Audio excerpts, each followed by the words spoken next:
Hey guys, what's up? It is your friendly neighborhood UberGoose here. I want to talk to you guys today about some more World of Warcraft stuff. This is going to be a run through of a Neltharion's plus 10 that we did this week. There's also a plus 11 that we did right after this. In fact, that's what the key upgraded to. And yeah, spoilers, this is going to be under the time limit, which is actually the first time we've done it to a plus 10 key, even though we have been within 30 seconds a large number of times. We finally were able to do it and get it in the time limit for a plus 10. Thank God, that makes us not so terrible now that we have that achievement. um, Good news is we were the first ones in the guild, so it's not like we were lagging behind or anything. But yeah, so this is a Nelth 10, and our comp is Resto Druid, Prop Paladin, Marks Hunter, Shadow Priest, Enhancement Shaman. And for the most part, I mostly want to talk about the strats that we used in the dungeon, and maybe a little bit about how Resto Druid heals. And the reason I'm doing post commentary instead of leaving it with our banter, I guess, is because there was copywritten music being played during this, because I was listening to music. I was in a music kind of mood. So yeah, basically I can't put that on YouTube. But luckily, it's still on Twitch. Pretty much, I think, entirely unmuted for this time frame. So I will have a link to the highlight of both the two runs back to back in the description. It'll just be a Twitch highlight. So if you actually do want to hear us talking in the moment, there's that. I did start out with a little lag, just a few little spikes at the start of this. For some reason, it kind of sucked. But for the most part, I just want to talk about our strats that we did. So the affixes this week in the US are Skittish, Bolstering, and Fortified. Skittish means that tanks generate less threat, generally around the same threat as a DPS does. This is actually partially why it's so good for us to have a Prop Alley, because Prop Alleys actually do incredibly high AoE damage per second. So that basically makes them one of the best tanks for Skittish. We also do have a Marks Hunter, and Misdirect from Marks Hunter is very, very powerful as well. So we actually have a pretty good comp to deal with Skittish. Bolstering is whenever something dies, everything else that you're in combat with, as long as it's within like a 60-yard range or something obscenely large, will get a 20% health, max health, and 20% damage bonus until it's dead. So the general idea of bolstering is don't do chain pulls because you'll fuck yourself, and also try and have things die close to the same time, right? Because it is just max health increase, so if something is at 1% health, it will get effectively 1% of 20% of their max health in extra health that you have to chew through before they're dead, if that makes sense. I might have said that in a way that was complicated because I said the same word multiple times. But the point is that the lower it is, the less health you have to chew through from the bolstering. So ideally everything dies around the same time. There are exceptions, and I will actually talk about them. Specifically, this dungeon is one of them where there are some pretty big exceptions to that general rule of thumb. So those are the first two. And then the final one, Fortified, makes all of the non-boss mobs have extra health and damage. I believe 40% health, 20% damage. That's what Tyrannical is. I believe it's the same for Fortified, but Tyrannical is for bosses, Fortified is for non-bosses, and Fortified is a really brutal affix. There's only two affixes that come at plus 10, or that could appear at plus 10, and they are Fortified and Tyrannical. And Tyrannical in general is better to deal with. There are a few exceptions to that, like the final boss of Court of Stars is a terrible boss to fight with Tyrannical. Final boss of Blackrock Hold, similarly awful boss to fight with Tyrannical. Sorry.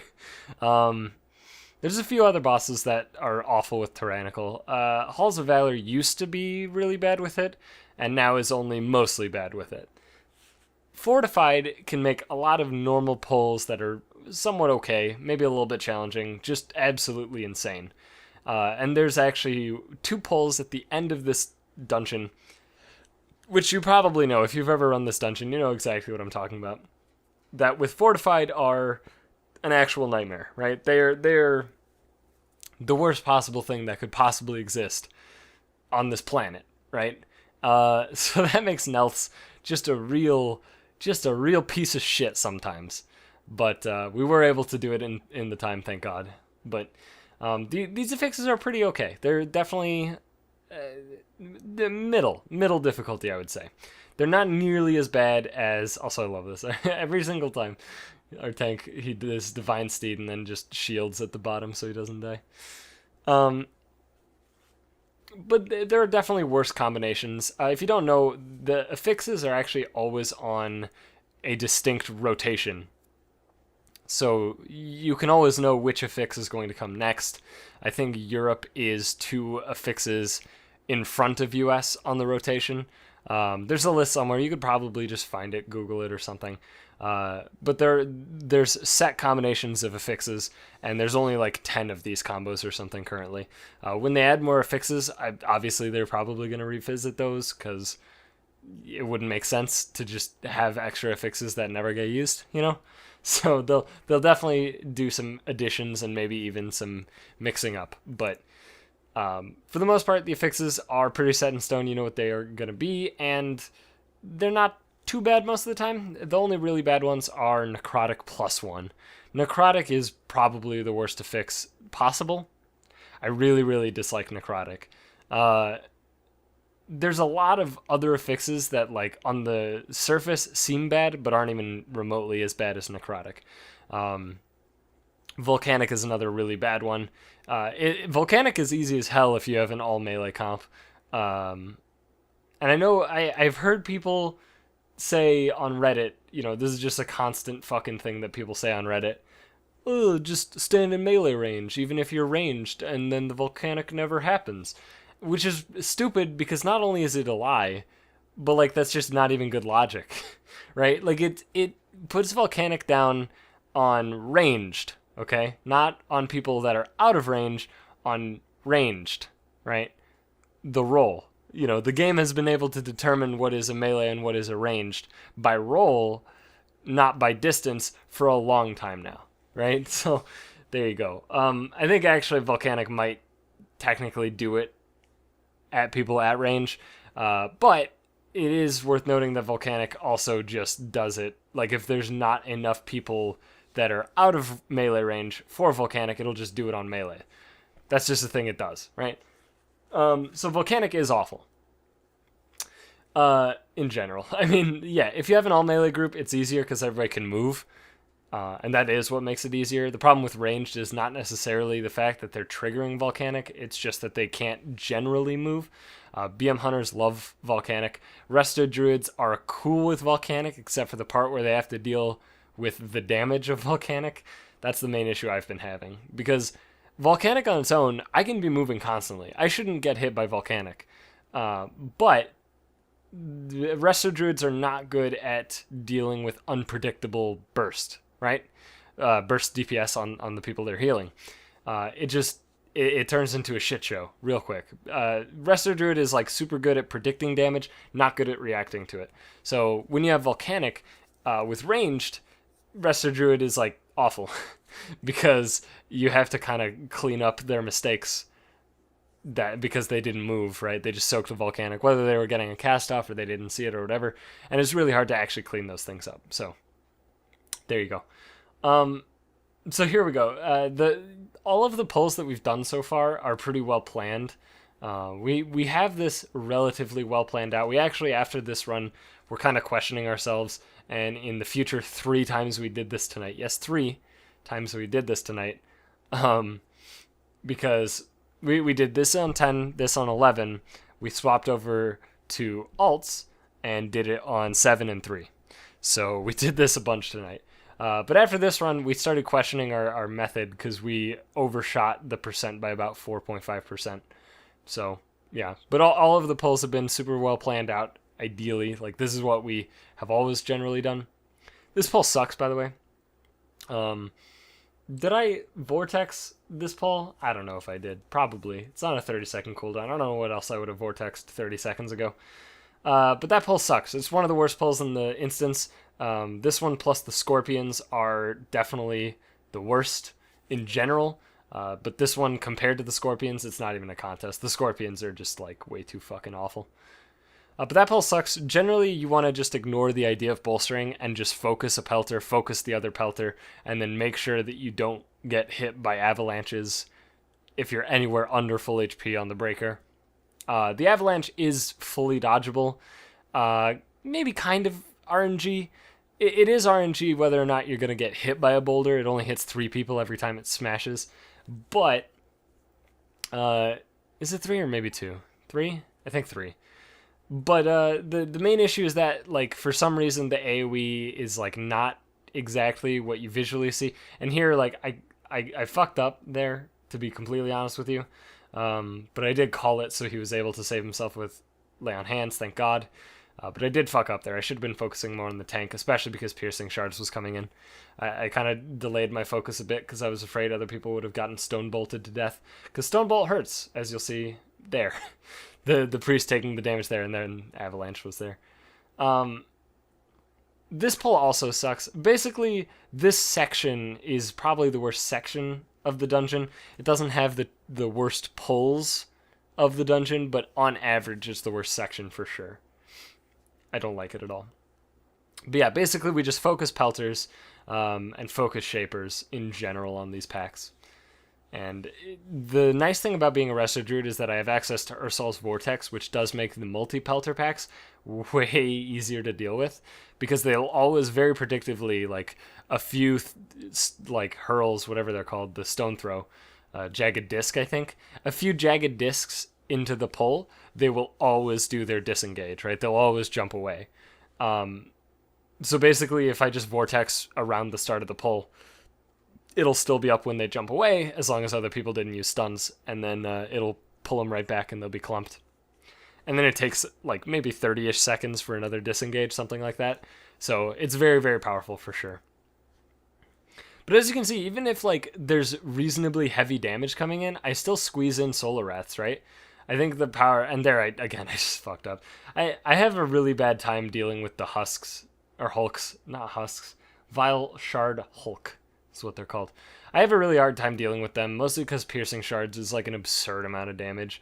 It probably deserves a nerf. Like, on Fortified, those shards, one debuff is like 3 million damage worth of damage, right? Like, it's not okay. And normally, a lot of the time we'll throw out a stun for it, right? Like, our tank will either throw out a Hammer of Justice or a War Stomp or something like that. But if one gets off, it's like really hard for me to deal with. I need to have like pre-set up for it and all that stuff. And if I'm pre-setting up for every cast of shards, it can be really awkward. Basically, we just need to communicate better, I think, is the solution. That, and I need to learn how to deal with it better. It's just an absurd amount of heavy damage that I'm just not good at dealing with. I can have really, really high HPS, but like, if I've got every single hot on the tank, and then I'm also just spamming regrowth, it's not good. So there I put down Vortex, and you'll see, watch the Pelters, right? Oh, right, wait, oh, fuck, maybe this was the pull where they didn't get sucked in. Oh, there we got one. Other one got away. But we also have, Hunter, so we have Binding Shot and shit, which is wonderful. Look at the health bars. What a joke. Oh, God. I hate this. This is the part that I hate, right? This is just the part of the dungeon I hate. Because everybody's, like, dying. And it's just like, I don't know what to do. I got hots. I got more hots. I got cool. I could have tranked, actually. I probably should have tranked, now that I think about it. Oh, well. We got the Pelters down. This breaker sucks when he's double bolstered because of this right here. As you saw, I was like 90%, maybe 95% of the Hunter's health. Not good. Not good. Not good. Not good. We did, of course, have flasks for this. We didn't start the night with this. We had flask rolling. What did we flask before this? I don't remember. I think it was like an 8. Yeah, we did a Halls 5, then we did Ivajara 8, which then turned into Nelth's 10. And we flasked for the 8 and did it, in +2 timing. We were only a minute and a half or so off of getting a +3, which kind of sucks, but yeah, well. Funny, the 12 key that we got from 11 Nelths, because his 10 was, wait, his 10 was different. No, this 10 is one that we already had, but we did do 5, 8, and then 10. I think his 10 was Vault. Yeah. But yeah, basically we had a Nelth 10, which turned into Nelth's 11, which then turned into Black Rookhold 12. So that ended it. If you don't know, Black Rookhold is the key killer, right? That's when your key is dead. I don't know if everybody agrees with that assessment, but I think most people agree with that assessment. And the reason that it's the key killer is because it has awful trash and awful bosses, and the 10 plus affixes, whichever one you get, it's gonna mean you're gonna wipe, right? You're never gonna do Black Rookhold in time unless you're 1, incredibly lucky, 2, incredibly overgeared, or 3, you just have the greatest comp known to man. That includes, like, I don't know, a fucking DK tank, 3 shadow priests, and a discipline priest or something. Right? Like, that's what you would need. And the reason those classes in particular is because they have the Shackle Undead. And then the DK can also control Undead. And every mob in Blackrook is Undead, basically.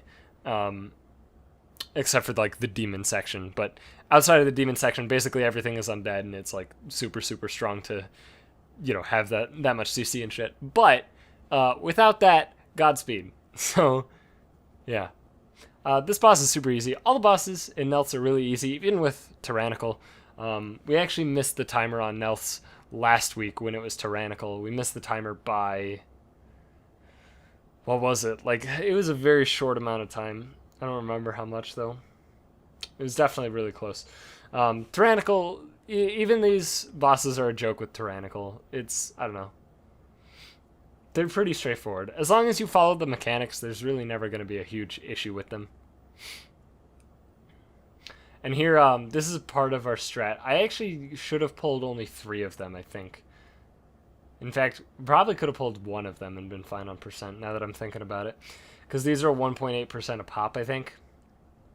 So if we pulled, and we were 4.5% over, so if we ignore 3, we're ignoring... what is that, like 5.4%? So yeah, we could have actually just pulled 1 and gotten away with it. But you would rather overshoot the percent than undershoot it, on Nelths especially. Because if you undershoot it, the only way to get that percent is with Scorpions. And you do not want to do extra Scorpions. It is the worst thing in history. Like, by far. I don't know, man. Scorpions suck. This little chunk also sucks a little bit with Fortified. On our 11, we did die on it. Like, we wiped on it. I don't think we did here. I don't remember, actually. Not this pack, specifically, but this section. These grubs, cool little tip. Once they're casting Metamorphosis, if you stun them, if you interrupt that cast in some way, which you can't do with, like, a traditional interrupt, it has to be a stun or a disorient or something like that, they'll never ever cast it ever again. Okay? So if you just stop them from doing Metamorphosis, you actually can just drop DPS on them. You don't even have to do anything about them. And they'll never do anything except follow you and attack. They do, however, get bolstered. They don't give bolstering to others, but they do get bolstered. So it generally is a good idea to kill them before pulling the next pack, so they don't become some sort of terrifying monolithic raid boss of a grub that just wiggles at you very slowly and just pinches your toes and hits you for a million a hit. So you should kill them. And, you can kill them with cleave and shit. They're not a huge deal. Just understand that it's not like a DPS race on them. It's not a huge deal if, you don't have the DPS to burst them down. As long as you have a stun or a disorient, you're clean. This is the worst pull of this section, by the way. The Grub Master plus a bunch of little dudes. Because the little dudes are pretty much guaranteed to die just to cleave. Therefore, the Grub Master gets huge. And then, like, look at it. Look at what just happened to our Hunter, right? Like, look at that. Oh, we did wipe here. This was our wipe. Yeah. So what? So we didn't wipe on 11. Okay. Good news is that there is now checkpointing in this dungeon. I don't remember how long ago, but there was a point in time where there just wasn't checkpointing in this dungeon pretty much at all. There was a checkpoint after the waterfall, after the first boss, and like that was it. And also we should have just run in and actually attacked those. That was a mistake on our part. But I had no idea that the grubs would just chill there. Interesting as well, they do just go away. Watch this. It's just going to fall over dead in a second. Because it was out of combat long enough or something. Maybe they just have a duration. Honestly, I don't know. I don't know enough about this mob. Because we always stop the grubs or kill the grubs. There it goes. Yeah, that pull sucks. It's just awful. Because if you don't know what the Grub Master does, he has two things. He does one where he just, like, smacks the ground, and I think it just hits everybody. I don't know. Sometimes it seems to hit everybody, other times it seems to just hit the tank. I think it might be, like, a directional thing, or maybe it's a small AoE or something like that. But it can hit multiple people for sure. And then he also throws a grub onto you. I guess three things. He'll throw the grub that can transform, but he'll also just throw a grub onto somebody, which is nothing more than a dot effect, right? And that's pretty much everything he does. And the problem with him is that on that pack, those little guys are always going to get bolstered, or they're always going to die really quick, so he's always going to get bolstered, increasing his damage quite substantially. There's at least 5 small dudes, so he's at least double damage and double health, which is pretty brutal. Especially because he'll just, like, throw a grub on somebody, which is what happened. Like, he threw a grub on our hunter, and then our hunter just fell over dead, right? That's basically what happened. I think he was also getting hit by a worm at the same time, but his health just got chunked, right? And that's why the Grub Master sucks so much. But Neuraxis, easy boss, really, really easy. As long as you have a little bit of communication. Just a little bit of communication. Mostly for the Spiked Tongue. When Spiked Tongue comes in, there will be 4 puddles on the ground, but 2 will be fading very soon into Spiked Tongue. So if your tank is using one of the puddles that's going to fade, then you're kind of fucked, right? Because then the tank is just going to get chomped up. And at 10 plus, the tank, they're probably going to die, right? Even without Tyrannical, the chomp is a lot of damage. There used to be a trick. If you see this really ugly looking rock on my left, the one that's like not the same color as the wall that it's like part of, just that huge gray chunk on the left side of the screen. You see it, right? That used to not be there, and the tank could just chill in that corner during Spiked Tongue and abuse it. Technically, there's still an abuse on the right side. If you just go straight to the right side from here, kind of where I'm looking, you can still abuse it on that side, but it's harder.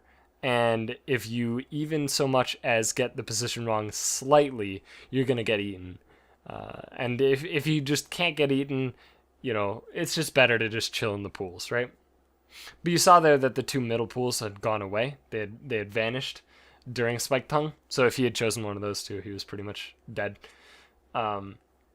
Obviously, I have B-Res, so I could have gotten him back up, but it's best to just say, in that case, the 2 outside ones are the safe ones, and then he just runs to one and chills.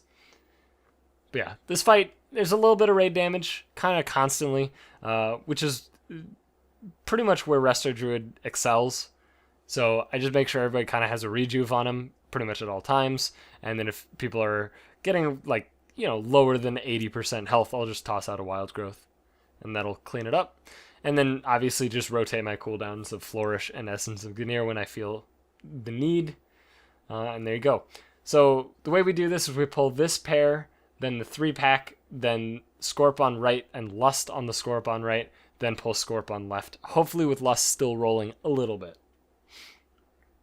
And the reason we don't Lust on any bosses at this point, we Lust on the very first boss, and then it could have been up. I guess it wouldn't have been up twice, right? Like, we couldn't have used it 3 times. I think we only really realistically could have used it twice. So basically, we use it on the first boss because there's nothing really necessary to Lust, and bosses are HP sponges. That's generally where you pop Lust. And then our second Lust is on the first Scorpion. And that's because the Scorpions are harder than any boss in the history of this game. And you'll see, I think we wipe. Pretty sure we wipe on the second Scorp pack. Yeah, we do. Because on the 11, we were able to clean it up and not wipe. But on the 10, it was filthy. This pack also sucks because you have basically two pelters. The trappers are pelters that don't disengage, and then you have breaker. So it's basically like the double pelter breaker pack, except they don't jump back. But I think they all do have higher health. I think.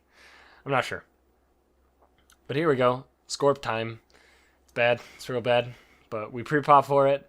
Do all the things. I start out solar wrathing, which is a mistake. I should have started by pre-hotting. Real bad mistake. Immediately people are getting fucked up. As you can see, he's just dead. Right? Like, I don't know, man. He got chosen. The claw chose him. If you don't know how the scorpions work, neither do I. So join the club. But they suck. So that's all I know. It seems like they basically do tick damage, right? Like every maybe second and a half, 2 seconds, 3 people will take a chunk of damage from the scorpion. Plus they're with a trapper, who again is basically just a pelter, so untankable, just they throw discs and that's it. So this sucks. We wanted to have our lust into this pack, but we ran into this issue where I didn't have cooldowns, basically. I popped all of them outside of Tranquility. I popped all of them on the first Scorp pack, and it turns out that we don't have enough DPS if one of our DPS dies pretty much instantly. So at this point, I'm just like, okay, we're fucked. Like, just die. Because I also ran out of mana. Big thing about cooldowns is that they also conserve your mana. Without cooldowns, I'm spending a lot more mana to do the same healing, basically. So, in that situation, I should have had enough mana if I had even, like, one cooldown. Like, I didn't have Cenarian Ward, I didn't have Swift Mend. I did have Iron Bark, I actually don't think I used it, I should have. That was a mistake, but I don't think it would have saved us. I didn't have Flourish, I didn't have Essence of Ganir. I did have Tranquility, and I did pop it, but I popped it after multiple people were lower than full, rather than just one person, but our hunter had been sniped, so it didn't work too well, unfortunately.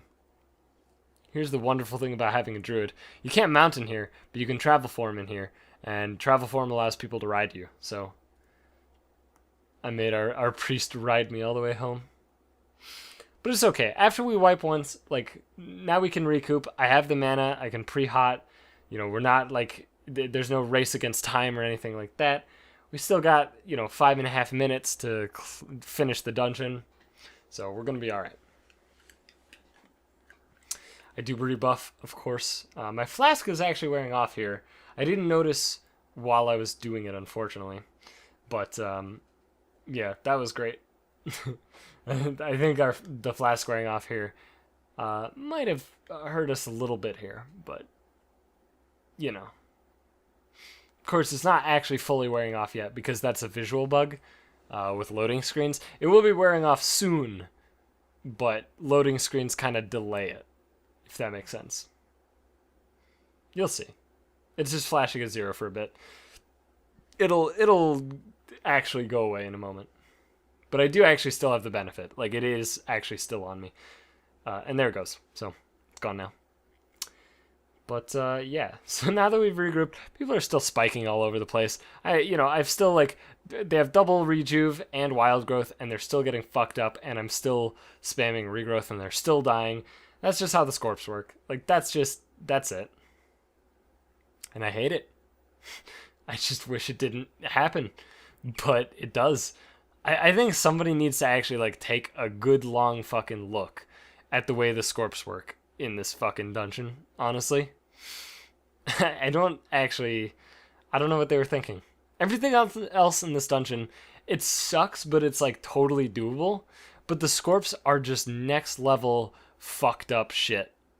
And I hate it. But we were able to do it, and this boss, like pretty much every other boss in this dungeon, easy as fuck. Who cares? There's nothing about him that's really difficult at all. You just do mechanics. This fight is mostly on the tank, right? I would say. DPS a little bit, because you do want to cleave this Charskin. We kind of fucked up. We didn't kill it fast enough, and we didn't have any more stuns, and it was fixated on our enhancement shaman, so he actually had to run and lose a bunch of DPS because of it. But for the most part, the mechanics are tank-based. They need to make sure that Landslide is never aimed at the crystal spikes. They need to make sure that the boss has never walked over crystal spikes. and they need to make sure that they have an active mitigation spell for Molten Crash. Otherwise, they might get one shot, but what will definitely happen is they'll get flung across the fucking universe. So it's pretty important. And then Magma Wave, of course, you just hide behind the crystal spikes, which, whatever. It's no big deal. Because they don't actually line of sight. Did I not? Oh my god. I clicked my second pop, but it didn't go. That's a miracle. That's a Christmas miracle. And did I not even notice? Oh my lord. That's so bad. Holy shit. Oh well. Wouldn't have made a huge difference. I mean, we beat the timer anyway. If we missed it by like a half second, yeah, it's on me. But that's not what happened. And he just soaked a Char Skin. And I was like, yeah, don't be risk. But he had Ankh, so he was able to pop it, and I could get him back up. And then here we chilled, because Magma Wave is coming really soon. And again, you don't line of sight with these crystal spikes. So we just chilled, but he died before it anyway. And there you go. Keystone Conqueror. Plus for the guild, Keystone Conqueror. And then, of course, I got shoes, which is like the only thing I've ever seen drop since I got my legendary boots. So there you go. But then our Shadow Priest got 875 interacts with Spiked Tongue, which is not so good for Shadow Priest, so he traded it to our Marksman Hunter, and our Marksman Hunter now has a perpetual best in slot fucking trinket. So there you go. But there you go. That was Nelth's 10. Hopefully you enjoyed this video. Again, if you want to check out this run and the plus 11 that we did right after this, with all of our sick bants of us just talking, I do have a link to it in the description, so check that out. It is a Twitch VOD, not a YouTube video, and I know a lot of people who watch YouTube on mobile devices, myself included, cannot really watch Twitch on the same thing, so sorry. I can't put it on YouTube. It has music and shit rolling in the background, so my apologies. But there you go. Hopefully you enjoyed this, and I'll see you guys later.